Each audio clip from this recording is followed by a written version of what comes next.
Okay, so I just thought I'd spend some time thinking a little bit about my writing, what I have been doing, and why am I doing what I'm doing?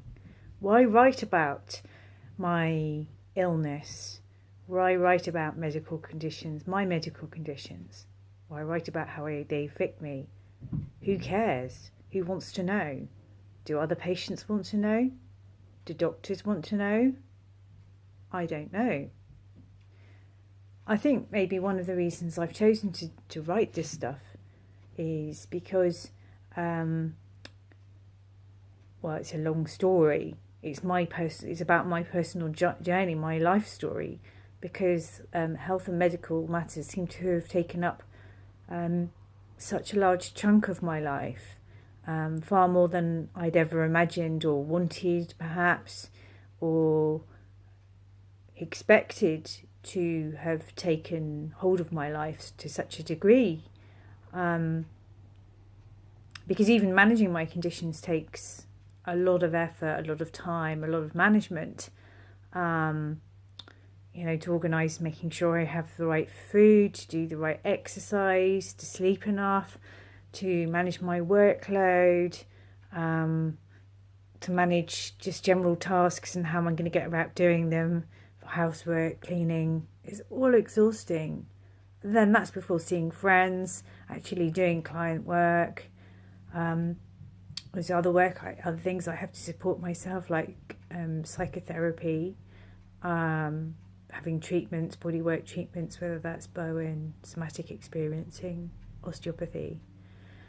But maybe a lot of what I've wanted to do is to tell my story, because a lot of doctors haven't ever believed me, and this seems to be a recurring pattern right the way through my life. And I feel I've had to spend so much of my time and energy justifying medical professionals that there is a problem and what are they going to do about it. Only it never comes out that way, and the whole process is so slow and they take so long. Even things about how much pain I've been at times has been completely dismissed or written off. Apparently my pain score couldn't possibly be 8 out of 10 because I could hold a conversation. Doesn't mean to say that it wasn't relative at the time. And I suppose it varies on the spectrum. The worst pain I've ever experienced, probably period pain, or having the pain of endometriosis was the worst pain I've ever experienced. And how basically I don't want anybody else to have to go through quite this much again, and what could be learnt, what has been learnt from my life story, my journey, that may not have to be repeated in someone else. Why put someone else through the same when things could have been prevented or picked up much earlier than they were?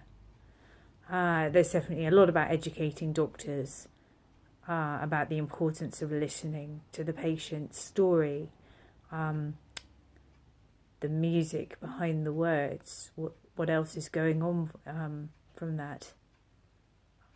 I heard a story today about a patient whose baby was born with a genetic abnormality, genetic condition, and it was a really moving story. She gave me some paperwork about the baby's discharge summary from hospital with all the tests that the baby had had, but the story that she told was far more interesting than the paperwork was, because that was really what happened to her from the point of the delivery of the baby and onwards.